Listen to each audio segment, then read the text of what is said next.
वजन कमी करायचं असेल तर मग हा आपला माइंडसेट चेंज केला पाहिजे.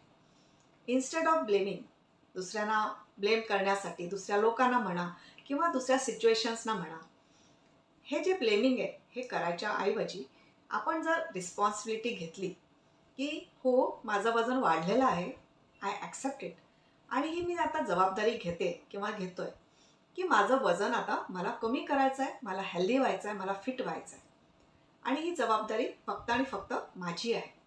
हा असा आपण जेव्हा ग्रोथ माइंडसेट डेव्हलप करतो तेव्हा मग ॲक्शन्स तशाच घेतल्या जातात. मग जेव्हा तुम्ही डायटिंग कराल, एक्सरसाइज कराल, तो तुम्ही कन्सिस्टंटली करा. कारण तुमच्या माइंडला माहिती आहे, आता वजन कमी करायची जबाबदारी आपलीच आहे. ह्याच्यामध्ये कोणाचाही दोष नाही आहे, कोणाचीही रिस्पॉन्सिबिलिटी नाही आहे. ही फक्त आणि फक्त आपली रिस्पॉन्सिबिलिटी आहे. आणि जेव्हा हा असा फिक्स माइंडसेट सोडून देऊन तुम्ही ग्रोथ माइंडसेट डेव्हलप करता, तेव्हा मग तुमच्या ॲक्शन्समध्ये, डाएट करण्यामध्ये, एक्सरसाइज करण्यामध्ये एक कन्सिस्टन्सी राहते. ती तुमची एक लाईफस्टाईल होते. आणि जेव्हा तुम्ही हे लाईफस्टाईल चेंजेस करता तेव्हा ऑफकोर्स तुम्हाला रिझल्टसुद्धा तसेच मिळतात आणि मग तुमचं वजन कमी व्हायला